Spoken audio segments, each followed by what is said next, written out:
नमस्कार, मैं हूं दीपक चौरसिया। आपके मुद्दे, आपके मतलब की बात और आपकी आवाज बुलंद करने वाली इस महाबहस में आपका स्वागत है। SC/ST एक्ट के खिलाफ आज सवर्ण और OBC संगठनों ने भारत बंद कराया।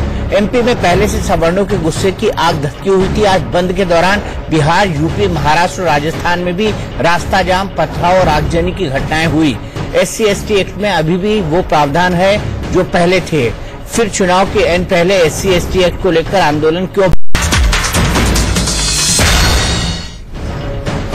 SC/ST एक्ट की फांस अब सरकार के गले पड़ चुकी है। देश पे SC/ST एक्ट 1995 से लागू है। उसी समय से व्यवस्था थी कि SC/ST जातियों का उत्पीड़न करने वालों को अग्रिम जमानत नहीं मिलेगी।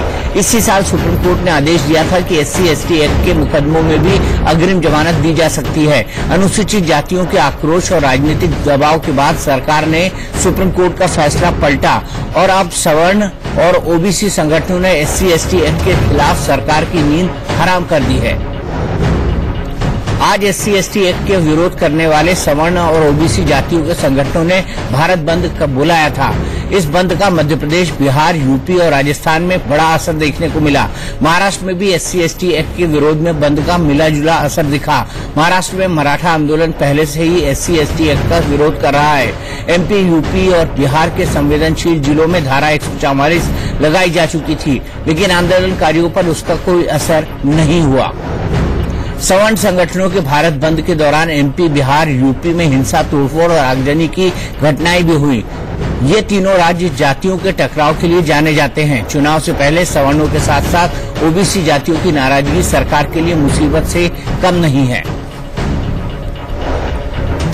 बिहार के मुजफ्फरपुर में आज सांसद पप्पू यादव रैली करने जा रहे थे। उनके काफिले पर भी SC/ST एक्ट के विरोधियों ने हमला कर दिया। सुरक्षा कर्मियों ने बड़ी मुश्किल से पप्पू यादव को हमलावरों से बचाया।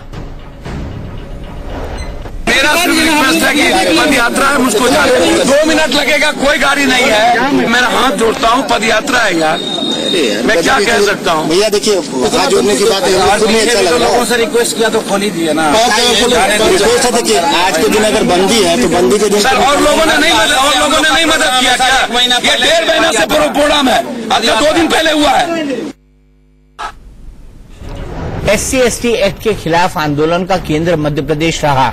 MP में आज भारत बंद के दौरान सभी पेट्रोल पंप सुबह 10 बजे से शाम 4 बजे तक बंद कर दिए गए। MP में SC/ST एक्ट का विरोध करने के लिए सवर्ण, पिछड़ा और अल्पसंख्यकों ने सपाक्स नाम की संस्था बनाकर CM समेत कई नेताओं पर हमला बोला था। उसी के मद्देनजर आज भारत बंद के दौरान MP में सभी प्रमुख नेताओं की सुरक्षा बढ़ा दी गई। आंदोलनकारियों पर ड्रोन से नजर रखी गई। सवर्णों और पिछड़ी जातियों ने चेतावनी दी है कि अगर SC/ST एक्ट में सरकार ने बदलाव नहीं किया तो इसके गंभीर नतीजे भुगतने पड़ेंगे। माननीय सर्वोच्च न्यायालय के निर्णय को बदलते हुए केंद्र सरकार ने जो दमनकारी कानून SC/ST एक्ट में सेक्शन 18 में परिवर्तन करके बिना जांच गिरफ्तारी और DSP स्तर से छोटे अधिकारी से जांच और अग्रिम जमानत की व्यवस्था को खत्म कर दिया है, इसके खिलाफ पूरे 78% आबादी में आक्रोश का माहौल है। तो सवाल यह है कि क्या चुनाव में जातियों का टकराव देखने को मिलेगा? इसी मुद्दे पर बड़ी बहस करने के लिए हमारे साथ हैं डॉक्टर उदित राज, जो कि MP है लोकसभा के और बड़े जोर शोर से आवाज उठाते हैं SC और ST के लिए, दबे कुचले लोगों के लिए। प्रोफेसर प्रवेश कुमार हैं, जो कि असिस्टेंट प्रोफेसर हैं JNU में। माधव आनंद साहब है, स्पोक्स पर्सन है RLSP के। बलविंदर सिंह है, जो कि एक दलित लीडर है। रेणु मित्तल जुड़ेंगी हमारे साथ, जो सीनियर जर्नलिस्ट है। और ललित शास्त्री, ये खास गेस्ट होंगे हमारे, जो कि सपाक्स नाम की संस्था से भोपाल से जुड़ेंगे। सबसे पहले उदित राज जी, मैं आपके पास आना चाहूंगा। आप 21वीं सदी के अंदर इस कानून में जो सुप्रीम कोर्ट ने अग्रिम जमानत का प्रावधान किया, उस पर बदलाव की मांग कर रहे थे और संसद ने ऐसा कर भी दिया। लेकिन मैं जानना चाहता हूं, जिस बाबा साहब अम्बेडकर की बात करके आप लोग आगे बढ़ते हैं, उन्होंने खुद ने कहा था कि इस आरक्षण को खत्म कर दिया जाना चाहिए, तो उन्होंने भी ऐसा कानून बनाया नहीं था। तब आपको क्यों लगता है कि ऐसे कानून की जरूरत आज पड़ी है, जब समाज में समानता हो रही है, समाज के अंदर जो है गैर बराबरी का दर्जा लगातार खत्म होता जा रहा है? कम से कम यही संकेत देखने को मिल रहे हैं।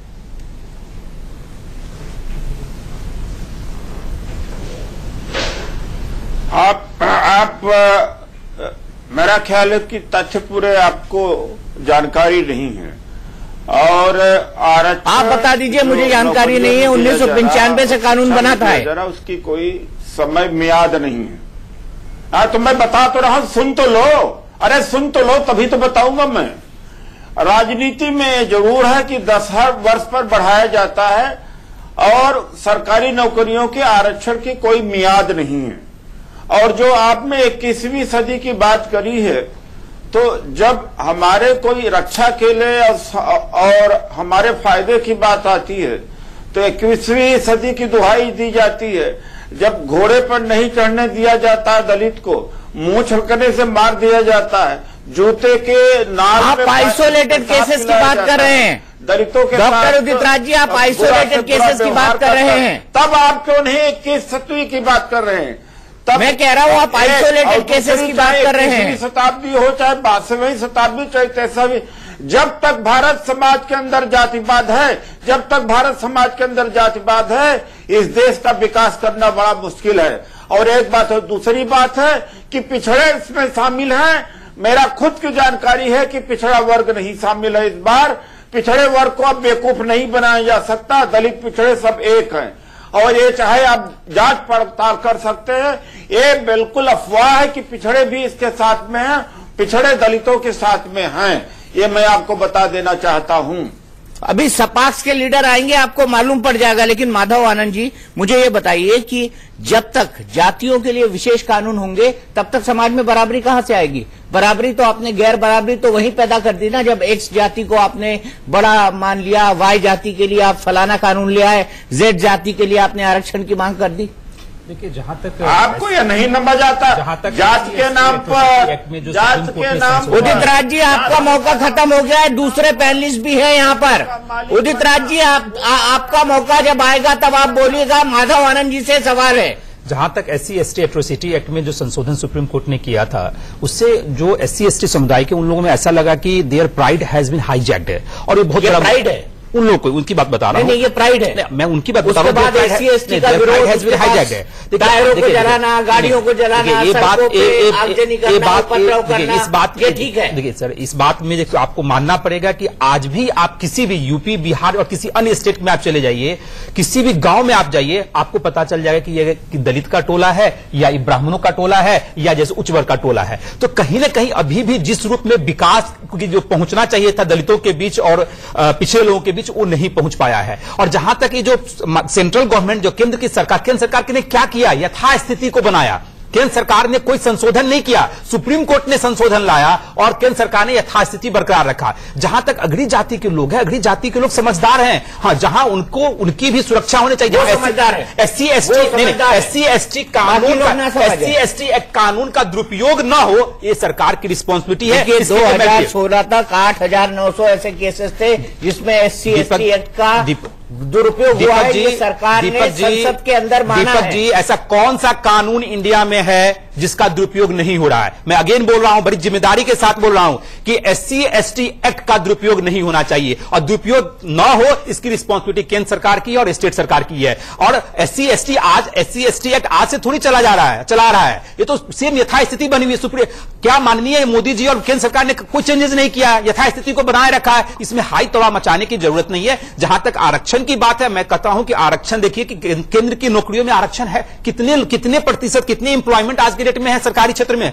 है ही नहीं। मैं तो यहां तक मांग करता हूं कि आर्थिक आधार पर सभी वर्गों को आरक्षण का लाभ प्राइवेट सेक्टर में दिया जाए। दूसरी बात, हम लोग कॉलेजियम सिस्टम की बात कर रहे हैं। हम लोगों ने, मेरी पार्टी ने यह मुद्दा उठाया है कि कॉलेजियम सिस्टम को समाप्त कर जो उच्च न्यायालय, सर्वोच्च न्यायालय में ट्रांसपेरेंसी लाया जाए, जहां समाज के सभी वर्गों का, चाहे उच्च वर्ग हो या दलित हो या OBC हो या कोई भी हो, सबको बराबरी का मौका मिले। तो जहां है वहां होगी। प्रवेश कुमार जी, मैं आपसे जानना चाहूंगा, क्या आप माधव जी की बात से सहमत हैं? और क्या आपको नहीं लगता कि जहां आपने विशेष अधिकार दे दिए, जहां आपने विशेष कानून दे दिया, आपने खुद जातियों में गैर बराबरी का एक इंस्टेंस, उदाहरण पेश कर दिया है? नहीं, गैर बराबरी नहीं कर रहे वो।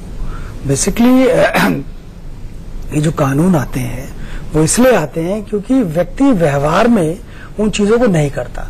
अनटचेबिलिटी गलत है, वो सब मानते हैं, पर उसको व्यवहार में लेकर नहीं आते। अगर उसको व्यवहार में लेकर आए तो कानून की आवश्यकता न पड़े। कानून किस लिए होता है? कानून इसलिए आता है क्योंकि समाज उन चीजों को नहीं मानता है। आप देखिए, उदित राज जी ने भी कहा कि आज भी लोग घोड़ी पे नहीं चढ़ सकते, आज भी लोगों को शादी जो है वो ठाकुरों के मोहल्ले से नहीं निकाल सकते। ये आज ही समाज में हो रहा है।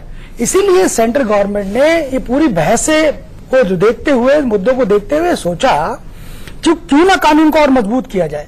आप देखिए, पहले 21 मामलों के अंदर SC/ST एट्रोसिटी एक्ट लगता था, आज सरकार ने 47 ऐसे मामले शामिल कर दिए हैं, जिसमें पहले घोड़ी चढ़ने के ऊपर कोई एक्ट नहीं लगता था, नॉन अवेलेबल वारंट नहीं था। लेकिन इस सरकार ने इस कानून को मजबूत किया, और मजबूत इसलिए किया क्योंकि ये बहुत जरूरी है। अगर भारत को एक समरस समाज बनाना है, सम्यक भारत बनाना है, तो उसके लिए समाज के सभी हिस्सों को में जो गैर बराबरी व्याप्त है उसको समाप्त करना पड़ेगा, सम्मान लाना पड़ेगा। बाबा साहब अम्बेडकर ने कहा कि इक्वालिटी विद डिग्निटी, तो डिग्निटी जरूरी है, इसीलिए ये एक्ट आए हैं और चीजें आई हैं। और ये हम लोगों ने SC/ST जो कमीशन को बहुत करीब से देखा है। और दीपक जी, आपके लिए बहुत जानकारी के लिए बता दूं कि ऐसे बहुत जल्दी से निर्णय नहीं होता है। अगर आप अरेस्ट भी होते हो तो उस पर कार्रवाई होती है, उसकी जांच पड़ताल होती है, फिर जाकर कहीं जो फॉल्स पाए जाते हैं वो निकल जाते हैं। आप खुद जाकर के आंकड़े उठाकर देखिए SC/ST कमीशन के, आपको जानकारी हो जाएगी। नहीं, मैं खुद 2016 के इंसिडेंट को कोट कर रहा हूं। 8,900 लोग जो हैं वो फर्जी मुकदमों के अंदर फंसे। आपको नहीं लगता कि फर्जी मुकदमे भी लिखा जाते हैं? आप बलात्कार के केस देख लीजिए, सेक्सुअल हैरेसमेंट के केस, सेक्सुअल हैरेसमेंट के केस, मैं दिल्ली यूनिवर्सिटी में था, JNU में आजकल हूं, मैं हम देखते हैं वहां कितने ही प्रोफेसर पर केस लगते हैं और बाद में फांस निकल जाते हैं। तो इसका मतलब क्या है? वो हटा देना चाहिए क्या? क्या कानून पूरा बदल दिया गया? सिर्फ ये कहा गया कि एंटीसिपेटरी बेल आपको मिल सकती है। क्या anticipatory bail is a right? नहीं, बिल्कुल is an exception, bail is a right. देखिए तो एक चीज, अगर भय, आप देखिए लक्ष्मण ने एक बार गीता उसमें कहा ना राम में कि भय भी प्रीत ना होए। यदि भय नहीं होगा समाज में किसी चीज का तो चीजें नहीं निपटेगी। ठीक है। और दूसरी चीज, कहाँ किसको अरेस्ट कर पा रहे हैं भाई? उसका थाना अध्यक्ष जो CO है वो तो पंडित जी होंगे, तो अगली जाति का उसको अरेस्ट नहीं करेगा। जुड़ गया ललित शास्त्री जी। लोगों का कहना है कि जब तक डिग्निटी इक्वलिटी के साथ नहीं आएगी तब तक SC/STO का उत्थान नहीं हो सकता। और दूसरा दावा उदित राज जी का है कि आपके साथ जो अल्पसंख्यक हो सकते हैं, सवर्ण हो सकते हैं, लेकिन अन्य पिछड़ा वर्ग नहीं है। क्या हकीकत है इसकी? आप इस आंदोलन को चला रहे हैं। देखिए, मध्य प्रदेश में सपाक्स का आंदोलन पिछले 2-2.5 वर्ष से चल रहा है। मध्य प्रदेश में लोग बहुत नाराज हैं जिस ढंग से आरक्षण की पूरा सिस्टम इस देश पे हावी है और लोगों के जो मूलभूत अधिकार हैं उनका जिस कदर हनन हो रहा है इस देश में। और यही कारण है कि जब ये जो काला कानून स्थापित किया गया, SC/ST अनुसूचित जाति जनजाति का ये जो एट्रोसिटीज एक्ट, पहली बात तो सुप्रीम कोर्ट को मैं सलाम करता हूं कि उन्होंने ये बात रियलाइज करी। दो बातें, एक ये कि उनके ऑर्डर में क्लियरली लिखा हुआ है कि बहुत सारे झूठे केसेस दर्ज किए जा रहे हैं। सवाल उठता है कि जब पार्लियामेंट में ये मामला अमेंडमेंट के लिए आया तो किसी ने भी इस बात का खंडन नहीं किया, किसी ने भी इस बात का जवाब नहीं दिया। और अति तो यहां हो जाती है कि 18.1 सेक्शन A और B जो जोड़ा गया है, अगर उसको हम ध्यान से देखें तो ये पाएंगे कि प्रिलिमिनरी इंक्वायरी के कंसेप्ट को तो बिल्कुल शेल्फ पे क्या खत्म ही कर दिया और उसके बाद बेल की प्रक्रिया हटा दी क्रिमिनल प्रोसीजर कोड से। देश में सभी लोग जो कि अनारक्षित समाज के हैं वो ये देख रहे हैं कि हर पार्टी एक वोट बैंक को तैयार करने के लिए, अपनी तरफ बनाए रखने के लिए किसी भी हद तक जा सकती है, देश को बांट सकती है। और इतना पीसफुली आज का सारा कार्यक्रम हुआ, पर इसमें कहीं कहीं मध्य प्रदेश में एक आप उदाहरण है जहां पर डंडे भी बरसाए गए। अब लोग अगर पीसफुली अपनी बात कहना चाह रहे हैं तो पीसफुली तो नहीं हुआ, टायर जलाए गए, डिस्ट्रप्शन किया गया, जबरदस्ती दुकानों को बंद कराया गया। ये थोड़ा आप एक्सेजरेशन कर रहे हैं, लेकिन मैं आपके बेसिक पॉइंट को लेकर चलता हूं और बेसिक पॉइंट ये है उदित राज जी, मेरा सवाल अब आपसे है। Jail is an exception, bail is a right. आदमी को बेल के राइट से वंचित रखना ये कितना ठीक है? आपने प्रिलिमिनरी इंक्वायरी को बिल्कुल खत्म कर दिया और इस पर कोई भी बोलने को राजी नहीं है।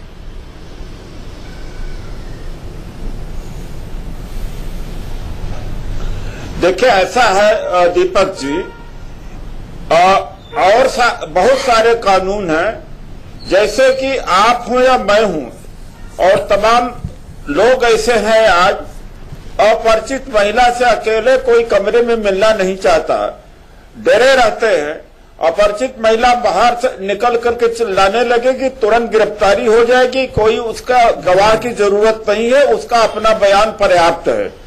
इसमें SC/ST मामले में कम से कम गवाह की जरूरत है। तो दूसरे कानूनों का भी दुरुपयोग भारी पैमाने पर होता है। दहेज के मामले में 64,000 लोगों ने आत्महत्या करी है, और दहेज में सास ससुर या पति गुनाहगार है तो सारे रिश्तेदारों को जेल में ठोस दिया गया। तो ये तथाकथित जो ये कह रहे हैं, तब ये कौन चुप रहते हैं, और तब क्यों नहीं एक लामबंद होते? जब दलितों के सम्मान के लिए एक अधिकार मिलता है तब एक खड़े हो जाते हैं। और मैं सबके लिए नहीं कहता हूं, इस कानून के रहने के बावजूद में कितना अत्याचार है इस देश के अंदर, और हर जगह यही छाए हुए है।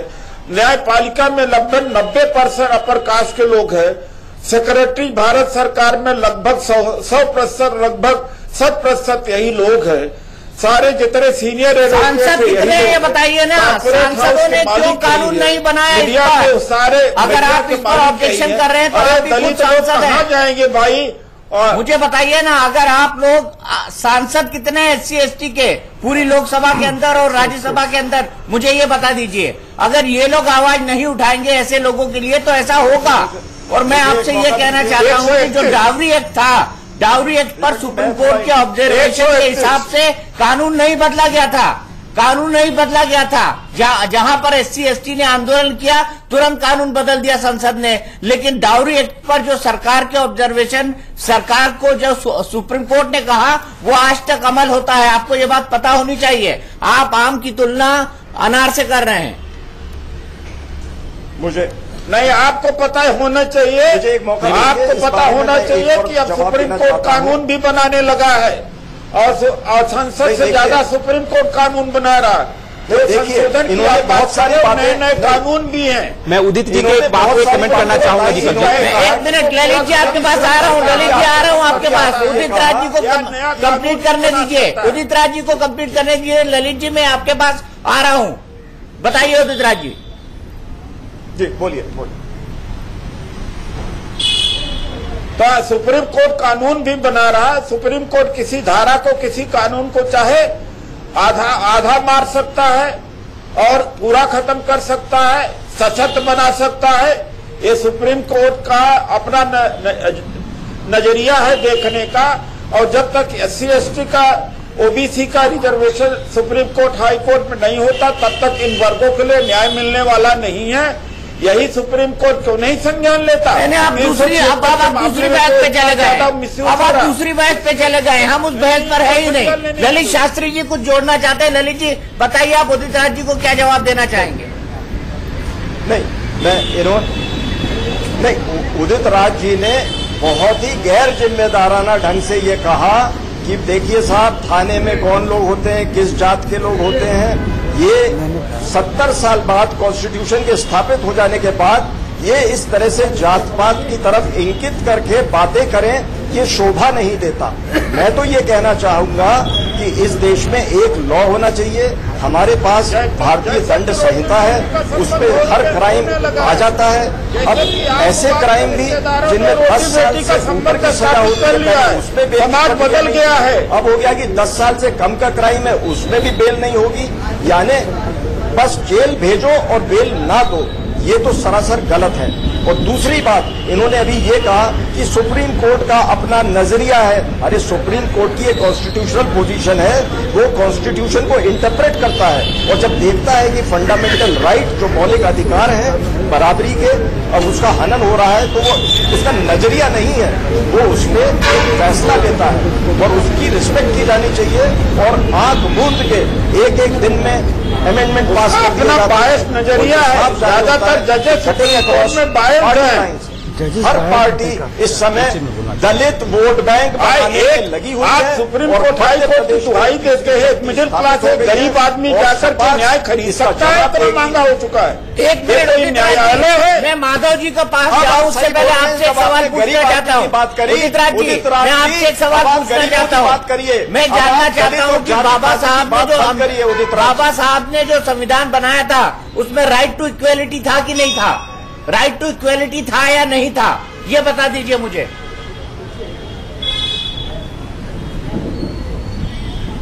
राइट टू इक्वालिटी था इन इक्वल सिचुएशन। जब दलितों की इक्वल सिचुएशन नहीं थी तो पॉजिटिव डिस्क्रिमिनेशन था, दिया पॉजिटिव डिस्क्रिमिनेशन उसमें रखा गया है और उनको स्पेशल प्रिविलेज दिया गया है। तो इक्वलिटी का एक कोई एब्सोल्यूट मतलब नहीं होता।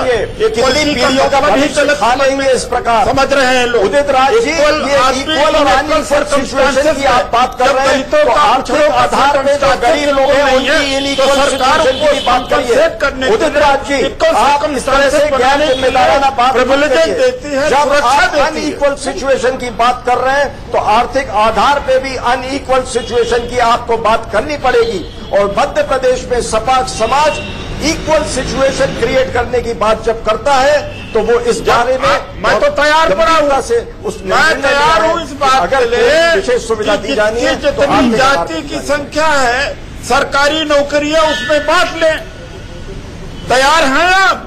उदित जी, मैं आपके एक बात पे कमेंट करना चाहता हूं। उदित जी, आपने जुडिशरी का मामला भी उठाया कि सुप्रीम कोर्ट और हाई कोर्ट में आप केंद्र में जो पूर्ण बहुमत की सरकार है, कॉलेजियम सिस्टम को संविधान में ये भी लिखा गया है कि नेशनल अपॉइंटमेंट जुडिशरी काउंसिल। आप अभी कॉलेजियम सिस्टम में 500 परिवार के लोग ही आपस में जैसे जज डिसाइड कर लेते हैं और जज बन जाते हैं। क्यों नहीं केंद्र सरकार संवेदनशील है? मैं भी एनडीए का पार्टनर दल हूं, मैं भी सरकार से कई बार मांग के हम लोग कॉलेजियम सिस्टम के अगेंस्ट में मुहिम भी चला रहे हैं। भाई दरवाजा तो खोलिए, दरवाजा खोलेंगे तो चाहे पिछड़ी जाति हो, अति पिछड़ी हो, दलित हो, ब्राह्मण का परिवार, सबको बराबर का मौका मिलेगा जुडिशरी में भी, सुप्रीम कोर्ट हाई कोर्ट में आने का। लेकिन सरकार इस पर कोई संज्ञान नहीं ले रही है। इसीलिए मैं आपसे आग्रह करता हूं कि नेशनल अपॉइंटमेंट जुडिशरी काउंसिल की जो प्रावधान किया गया कॉन्स्टिट्यूशन में उसकी स्थापना हो और दरवाजा खोलिए, सबको आने का मौका दीजिए। अपॉइंटमेंट कमीशन बनाया था लेकिन सुप्रीम कोर्ट के ये जातिवादी जजेज ने उसको बर्खास्त कर दिया। सर सुप्रीम कोर्ट संसद बड़ी है, न कि supreme court. Supreme court supreme है, सिर्फ सुप्रीम कोर्ट के लिए और जुडिशियरी के लिए, न कि पार्लियामेंट के लिए। एक बात साफ कर दूं कि उदित राज जी जो माननीय जस्टिसेस के बारे में जो बोल रहे हैं ये उनकी व्यक्तिगत राय है, चैनल से उसका कोई संबंध नहीं है। मैं बलविंदर सिंह जी आपके पास आना चाहूंगा। मुझे ये बताइए कि आपको ये शाहबानो जैसा अपीजमेंट नहीं लगता कि शाहबानो पर सुप्रीम कोर्ट ने फैसला सुनाया और शाहबानो के फैसले को राजीव गांधी की सरकार ने पलट दिया और उसका खामियाजा भुगता? देखिए, सबसे पहले क्रांतिकारी जय भीम। और मैं आपको साफ शब्दों में कहना चाहूंगा कि इसे और उसके साथ मत जोड़ के देखिए। आप बार बार आंकड़ों की बात कर रहे हैं, मैं आंकड़ों पे ही बात करूंगा, मैं तथ्यों पे बात करूंगा। जी मैं आपके पास आऊंगा, आप थोड़ा वक्त तो दीजिए, दूसरों को बोलने दीजिए। ललित जी, मैं आपकी बात का भी मध्य प्रदेश पे जवाब दूंगा, आप चिंता मत कीजिए। बोलिए बोलिए। मैं आंकड़ों पे ही बात करूंगा। एनसीआरबी की रिपोर्ट कहती है हर साल 48,000 से ज्यादा केसेस रजिस्टर्ड होते हैं। अब मुझे एक बताइए, जो सुप्रीम कोर्ट 20 मार्च का जो जजमेंट था उसमें 995 केसेस को फॉल्स पाने की कोशिश की गई। लेकिन आप तो खुद समझदार व्यक्ति हैं, आपने गांव देहातों में जाके देखा है दलित आदिवासियों के ऊपर जो हमेशा SC/ST एक्ट के जो केसेस होते हैं वो ज्यादातर गांव देहातों में होते हैं। अब वहां पे लोग केस तो दर्ज करा देते हैं लेकिन वो लोग थाने तक नहीं कोर्ट तक नहीं पहुंच पाते। तो क्या वो केसेस वो नहीं हो सकते? एक तरफ 48,000 है, एक तरफ 995, आप कैसे उसे इक्वल मान रहे हैं? आप कह रहे कि 8,000, मुझे समझ में नहीं आ रहा कौन सा आंकड़ा 8,000 का? ये संसद का आंकड़ा है भाई। सर मैं एनसीआरबी की रिपोर्ट पे ओपन चैलेंज के साथ कह रहा हूं, आप ही के सामने हूं सर, क्योंकि संसद में कई बार हमारे सांसद इतना बड़ा झूठ तक बोलते हैं कि हमने ये काम कर दिया। बोला होगा तो मंत्री ने बोला होगा, तो हम वही कह रहे हैं संसद के सत्र में मंत्री ने बोला। आंकड़े तो नहीं, हम आंकड़ों पे बात कर रहे हैं। पिछले 5 सालों के अंदर 1,44,316 मुकदमे दर्ज हुए हैं सर, और उसमें से सरकार के द्वारा कोर्ट के अंदर जो पेश किए गए मुकदमे वो 14,554 केसेस है सिर्फ। अंदाजा लगाइए। जब ये प्रॉब्लम किसकी है? ये प्रॉब्लम SC/ST समाज की है, ये प्रॉब्लम सवर्ण समाज की है, ये सरकार और प्रशासन दोनों की है। तो इसका मतलब क्या? कानून आप बदल दो। लेकिन सर एक बात बताइए, करने वाले कौन है? क्या दलित अपना खुद शोषण करवा रहा है? मुझे आप ये बताइए कि एक दलित की बेटी को उत्तर प्रदेश जैसे बड़े सूबे ने मुख्यमंत्री बनाया और महसूस किया कि वो भी प्रशासन कर सकते हैं, और कितनी सुविधाएं आप लेना चाहेंगे? क्या आप किसी बड़े SC ST के नेता के बेटे को भी एक रिजर्व सीट पर लड़ते हुए देखना चाहेंगे? मैं आपको एक साफ शब्दों में एक बात बताना चाहता हूं, क्योंकि हम लोगों का जब आंदोलन होता था, हमने अपने लोगों का भी विरोध किया था। हम खुल के इस बात को कहना चाह रहे हैं कि जब 2 अप्रैल भारत बंद का हुआ था, तब हमने अपने लोगों का भी विरोध किया था। लेकिन जब हम ये मध्य सपाक्स के जो शास्त्री साहब हैं, मध्य प्रदेश की बात करते हैं, कभी रीवा में जाके दलित आदिवासियों के यहाँ जाके देखिए, आपको स्थिति पता लग जाएगी। कभी कटनी में जाके, सीधी में जाके देखिए, आपको स्थिति पता लग जाएगी दलितों के यहाँ। 3 ही इलाके हैं जहाँ सबसे तेज आंदोलन हो रहे हैं। मैं आपको बता दूं, मुझे ब्रेक के लिए रुकना पड़ेगा, और ये तीनों इलाके ऐसे हैं जहाँ पे आंदोलन सबसे तीव्र हो रहा है सपाक्स का। इस बात को भी आपको ध्यान रखना चाहिए बलविंदर सिंह जी। ब्रेक के बाद हम रेणु मित्तल के पास जाएंगे और ललित शास्त्री जी से ये पूछेंगे कि ये किसी के बिहाफ पर राजनीति तो नहीं कर रहे हैं, ये किसी का मोहरा बनकर तो नहीं खेल रहे। ब्रेक के बाद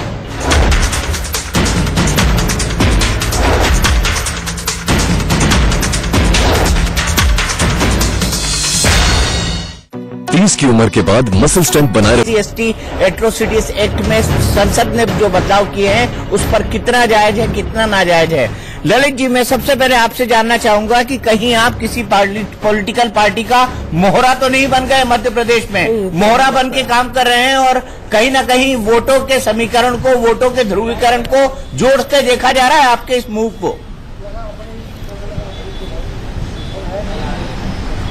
मैं पिछले कई दिनों से ये देख रहा हूं, विशेष रूप से भाजपा की तरफ से उनके जो प्रदेश के स्पोक्समैन हैं, वो अलग अलग मीडिया के चैनल्स में और अलग अलग जाकर के ये वाली बात कह रहे हैं। मेरा एक ही बात और वो ये भी कह रहे हैं साथ में कि ये बात मध्य प्रदेश में चुनाव के वैन वक्त को हो रही है। दूसरे प्रदेश में अनुसूचित जाति जनजाति के एक संस्था में जाकर के अधिकारियों की ये कहा, कोई माई का लाल आरक्षण समाप्त नहीं कर सकता। इन्होंने ये भी कहा, मैं जब तक जिंदा हूं देखता हूं ऐसा कैसे होता है। और मध्य प्रदेश के हाईकोर्ट के केस की अपील को सवाल है, इसमें गलत क्या कहा है? अगर भारत समरस भारत बने, इसमें गलत शिवराज सिंह चौहान ने क्या कहा? सुप्रीम कोर्ट में हाईकोर्ट के आदेश के खिलाफ अपील करने गए और साथ में उसी दिन ये भी कहते हैं कि ये कभी भी पदोन्नति में आरक्षण समाप्त नहीं होगा। तो पहली बात जो केस सुप्रीम कोर्ट में है, आरक्षण विशेष अवसर है मेरे भाई। मैं जब तक जिंदा हूं, क्या मध्य प्रदेश में पार्लियामेंट्री सिस्टम ऑफ गवर्नमेंट है? क्या यहाँ जनतंत्र है कि राजतंत्र है कि कोई कह दे कि ऐसा नहीं होगा? मैं देखता हूं। शास्त्री साहब, आप क्या चाहते हैं कि दलित वहां ना पहुंचे और सरकारी नौकरी में ना जाए?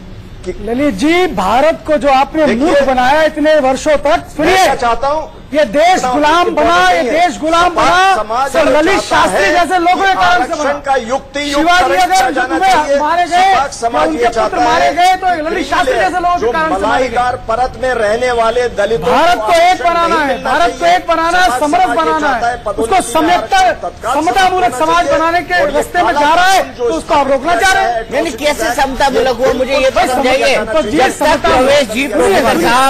साहब, जब तक सबको इक्वल अपॉर्चुनिटी नहीं मिलेगी तो सामाजिक समरसता आएगी कब? एक चीज कैसे आएगी, मुझे ये बताइए ना। जब तक इक्वल अपॉर्चुनिटी नहीं मिलेगी तब तक सामाजिक समरसता आएगी कैसे, मुझे ये बता दीजिए। हम यही बात कह रहे हैं, सामाजिक समरसता है क्या? सामाजिक समरसता अपने जो बातें हैं, नहीं, एक जो डेफिनेशन बनाते हैं ये आप लोग व्यवहार में लाना ही समरसता है, और उस समरसता की तरफ हम आगे नहीं बढ़े क्या?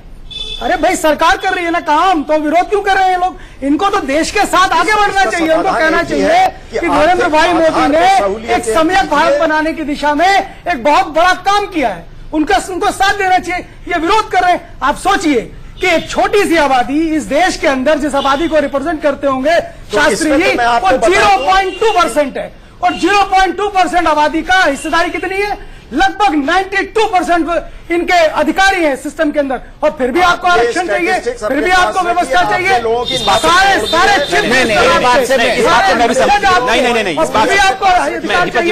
इस समाज के अंदर सभी को, इस देश को बनाने में दलितों ने, पिछड़ों ने, वंचितों ने, सबने अपना योगदान दिया है और सबकी अपनी हिस्सेदारी है। सबकी हिस्सेदारी है ना, तो आप इनको 0.2% नहीं बोल सकते।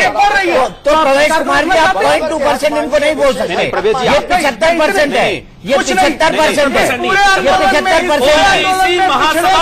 है। पिछड़े समाज ने लगातार चिट्ठियां निकाल के प्रेस कॉन्फ्रेंस करके ये कहा है कि 6 तारीख के आंदोलन में वो लोग कोई लेना देना नहीं है पिछड़े समाज का, कोई लेना तक दिखा सकता हूँ, इक्का दुक्का कोई पकड़ के ले आए होंगे। 75% की लड़ाई नहीं है, ये जबरदस्ती बनाने की कोशिश है।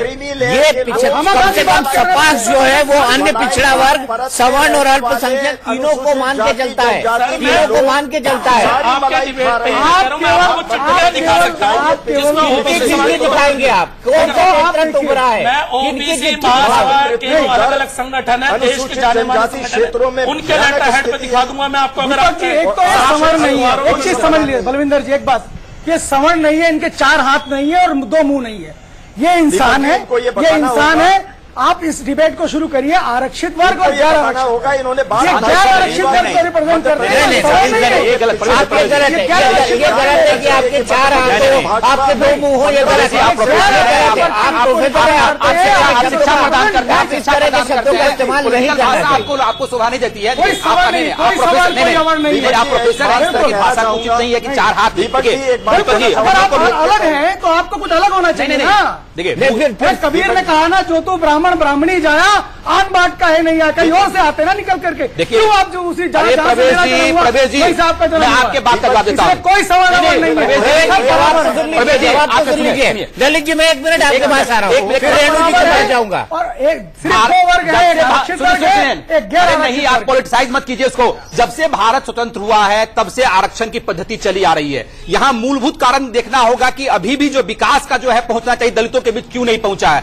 इसके पीछे रीजन है आप जो कर रहे हैं, क्योंकि आपके समाज के ही कुछ नेता आगे बढ़ाना ही नहीं चाहते हैं। अब तक आप लोग चिल्लाते रहे, 90% IAS ऑफिसर नहीं। मेरे भाई सुनिए, आरक्षण की स्थिति अभी तक पूरी सरकारी नौकरियों में आरक्षण पूरी तरह लागू ही नहीं हो पाया। अभी कहाँ लागू नहीं हो पाया? आप यूपीएससी में आप जेएनयू का स्टूडेंट, अरे क्या बात कर रहे हो? अरे आप कौन सा सेक्टर बता रहे हैं जिसमें आरक्षण की पद्धति लागू नहीं हुई है? अरे क्या बात आप कर रहे हैं? कौन सा सेक्टर आप बता दीजिए ना, कौन सा एजुकेशन सेक्टर है, कौन सा ऐसा सेक्टर जिसमें आरक्षण सेंट्रल गवर्नमेंट और स्टेट गवर्नमेंट नहीं दे रही है? बताइए। लागू ही नहीं हुआ पूरी तरीके से मेरे भाई।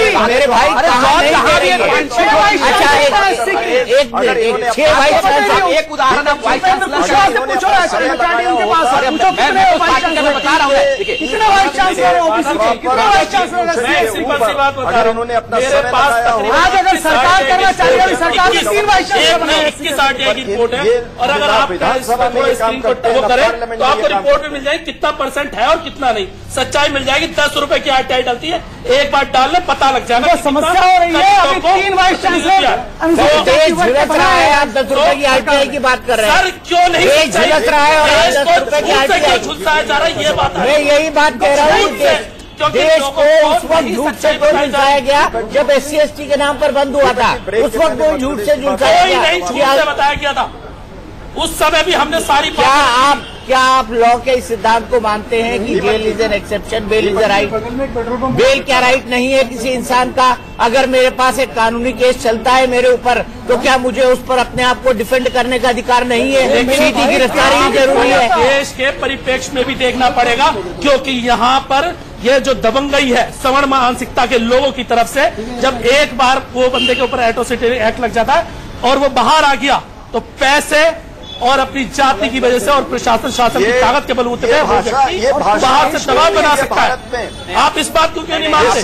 पॉलिटिशियन की तरफ बात कर रहे हैं। मैं पॉलिटिक्स, हम लोग पॉलिटिशियन, हम लोग जब आप पॉलिटिशियन समाज को बांटने का वोटों की समाज को वोटों की चिंता नहीं है, समाज को वोटों की चिंता नहीं है। हमें हमारे समाज को जोड़िए, हम लोग भी समाज को जोड़िए, आप जोड़ दीजिए समाज को।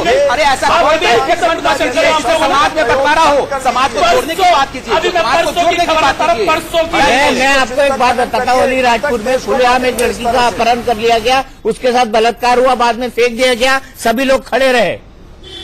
किसी भी वर्ग की हो, मैं उस पर नहीं जाना चाहता हूँ, किसी भी जाति की हो, न जाति। आप समाज को जोड़ने की बात चाहिए। आप समाज को जोड़ने की बात कर रहे हैं, समाज को जोड़ने की बात कीजिए। जो गैर आरक्षित वर्ग के लोग हैं उनमें भी कितने लोग आपके साथ? नहीं, कौन है ज्यादा? आप भी पॉलिटिकल बात कर रहे हैं। कौन है पॉलिटिकल बात? कौन कह रहा आरक्षित? नहीं, अरे फिर आप मैं प्रोफेसर बात चलता हूँ। रेणु जेएनयू में जैसे प्रोफेसर है, अरे हम लोग अरे सर अम्बेडकर नाम देने हम लोग SC/ST के लिए मर रहे हैं, हम लोग फाइट कर रहे हैं, हम लोग तो केवल माननीय प्रधानमंत्री को लेकर तक लिखा।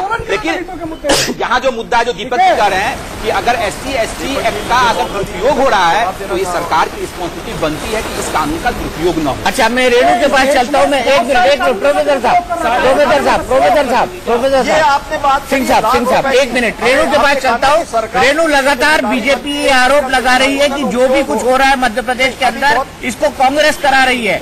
आपको क्या लगता है कि ये कांग्रेस करा रही है और क्या जातियों का टकराव एक बार फिर से होगा, चाहे वो राजस्थान हो, चाहे वो मध्य प्रदेश हो, चाहे वो छत्तीसगढ़ हो? पर ये समाज पे तो कोई आरोप लगा नहीं सकता। देखिए, मुझे वो दिन याद आ रहा है जब राजीव गांधी ने शिलान्यास करवा के ताला खुलवाया था। उससे ना वो यहाँ के रहे थे ना वहाँ के रहे। आज की स्थिति बीजेपी की ये है कि दलित भी उनसे बहुत नाराज है। पार्लियामेंट में उन्होंने एक अमेंडमेंट लाया बिल में जो सुप्रीम कोर्ट ने किया था उसके खिलाफ, और अब जो स्वर्ण वर्ग है, जो अपर कास्ट है, वो भी उनसे नाराज है। पूरे SMS चल रहे थे कि आप 6 तारीख को आइए, बंद करिए। तो ये जो है बीजेपी, क्या ये बीजेपी के अंदर का भी कोई खेल हो सकता है? जहाँ तक हमारी जानकारी है, कांग्रेस तो अगर ये इसको बढ़ावा देगी तो उससे दलित का जो वोट है उसका नुकसान होगा, बैकवर्ड के वोट का नुकसान होगा। मुझे नहीं लगता कि कांग्रेस का बहुत बड़ा हाथ है। कांग्रेस इतनी ऑर्गेनाइज होती तो फिर यहाँ आज इस स्थिति में नहीं होती। ये क्या हो सकता है, RSS और बीजेपी के बीच का भी हो सकता है, क्योंकि देखिए अपर कास्ट जो है वो काफी हद तक अपने आप को आइसोलेट करने लगा है। एक सवाल प्रोफेसर साहब पूछना चाहते हैं, प्रोफेसर प्रवेश कुमार जी साथ नहीं है, बीजेपी ने उसको लॉकडाउन कर दिया है। तो ये जो एक माहौल जाना चाहिए इस देश में। रेणु जी, मेरा आपसे दीपक जी, ये अपर कास्ट जैसे शब्द का जितने भी एजुकेशन हो रहे हैं, जितने भी एजुकेशन हो रहे हैं, दीपक सारे के सारे एजुकेशन, मैं आपके इस चैनल के माध्यम से एक जरूरी बात बोल रहा हूँ। ये अपर कास्ट और लोअर कास्ट जैसे शब्दों का प्रयोग बंद हो जाना चाहिए। जो सवर्ण लोग, तथा कथित सवर्ण लोग हैं, वो दीपक जी, मैं बार बार एक बात दोहरा रहा हूँ, आपके चैनल के माध्यम से देश में ये मैसेज पाना चाहिए, ये अपर कास्ट जैसे शब्दों का प्रयोग बंद होना चाहिए। मैं आपको अग्रिम बधाई दे दूं, राजनीति को ज्वाइन करने के लिए अग्रिम बधाई दे दूं। सब लोग किस पार्टी का टिकट? प्रोफेसर साहब बता दीजिए, मुस्कुरा रहे हैं, किस पार्टी का टिकट? लेकिन मेरा सिर्फ एक प्रश्न रेणु जी से है। रेणु जी, मुझे ललित शास्त्री जी को वक्त देना पड़ेगा।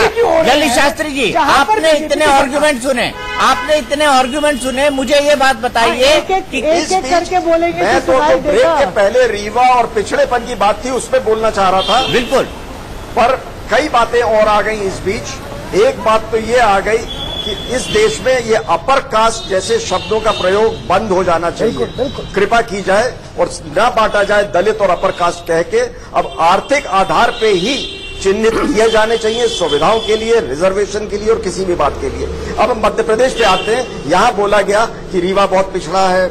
अब हम बताते हैं, भारत में प्रथम स्थान है मध्य प्रदेश का मातृ मृत्यु दर को लेकर के, प्रथम स्थान है बलात्कार के आंकड़ों को लेकर के, और ये ज्यादा से ज्यादा गरीब तबकों में और पिछड़े तबकों में हो रहे हैं, जो कि सामाजिक रूप से पिछड़े हैं, आर्थिक रूप से पिछड़े हैं। एक बात बोली गई कि क्यों नहीं जो गवर्नेंस है और शासन प्रक्रिया है उसमें ये जो एट्रोसिटी एक्ट है वो ठीक से लागू क्यों नहीं होता। तो मेरा ये कहना है कि इस देश में एक ही इंडियन पीनल कोड, भारतीय दंड संहिता एक ही क्यों नहीं होती, और ये लोग पार्लियामेंट और विधानसभा में प्रेशर क्यों नहीं बिल्ड करते, विपक्ष में जो है वो प्रेशर क्यों नहीं बिल्ड करते कि गवर्नेंस सुधरे और सबको एक ही मापदंड से, एक ही विधान से आंका जाए और उनके ऊपर एक ही दंड प्रक्रिया से कार्य किया जाए। कोई जरूरत नहीं है इस देश में आप एक ही तराजू कानून बना करके और कुछ लोगों को। मैं एक ही तराजू पे सबको नहीं तोल रहा हूँ। आप तोल रहे हैं। मैं आपसे एक सिंपल आप तोल रहे हैं। मैं आपकी बात का जवाब दे रहा हूँ, इसमें क्लियर शब्दों में दे रहा हूँ। एक बात बताइए, जितने भी SC/ST एक्ट के केस होते हैं वो सवर्णों पर ही क्यों होते हैं?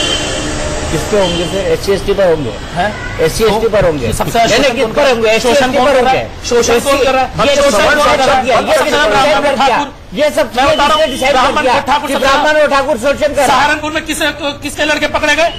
मुझे आप ये बताइए, आप एक छोटे एग्जाम्पल उठाते हैं। छोटे एग्जाम्पल है, हमारे लड़के पर ये बताइए, NSA लगा दिया जाता है और दूसरे बच्चे सारे जो जनरल कैटेगरी के उन्हें सारे सबको घर पे डाल दिया जाता है। अच्छा, मुझे बताइए कि एक रेप केस हुआ था दिल्ली के अंदर जो बड़ा चर्चित हुआ, निर्भया रेप केस, उसमें कोई SC ST का था क्या? क्यों नहीं थे? हम लोग समर्थन करने नहीं आए थे सर। नहीं, मैं नहीं कह रहा हूँ, समर्थन की बात नहीं कह रहा हूँ, मैं आपको सिर्फ बता रहा हूँ कि अपराधी होता है, उसकी कोई जात नहीं होती है। आप ये नहीं कह सकते कि ब्राह्मण और नाम पे अपराध होता है सर, ये बात भी समझिए आप।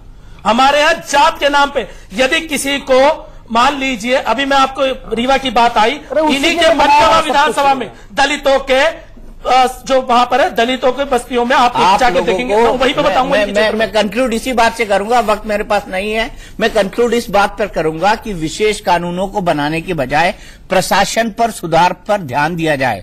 विशेष कानून बन जाने से या विशेष कानूनों का प्रतिपादन हो जाने से डर तो बैठता है समाज के अंदर, लेकिन जब तक प्रशासन उनका निपटारा नहीं करता है तब तक क्या किसी के ह्यूमन राइट को आप लटका कर रख सकते हैं? और इसका एग्जाम्पल मैं दूंगा कि डाउरी एक्ट के अंदर जितने भी संशोधन सुप्रीम कोर्ट ने किए हैं, आज तक उसके खिलाफ कोई उठकर नहीं खड़ा हुआ है। लेकिन आप लोग चाहते हैं कि आपको एक विशेष प्रिविलेज मिले और विशेष प्रिविलेज के बिना आप लोग काम ही नहीं कर सकते हैं। हमारी महाबहस में आज के लिए इतना ही, लेकिन इस मुद्दे पर हमारी बहस लगातार चलती रहेगी। सिंह साहब भी आते रहेंगे, प्रोफेसर साहब भी आते रहेंगे, माधव साहब भी आते रहेंगे और इसी तरह का गर्मा गर्म डिस्कशन हम लोगों के बीच में होता रहेगा। सपाक से हमारे साथ ललित जी भी जुड़े थे। ललित जी, आप लोगों का और तमाम लोगों का बहुत बहुत शुक्रिया।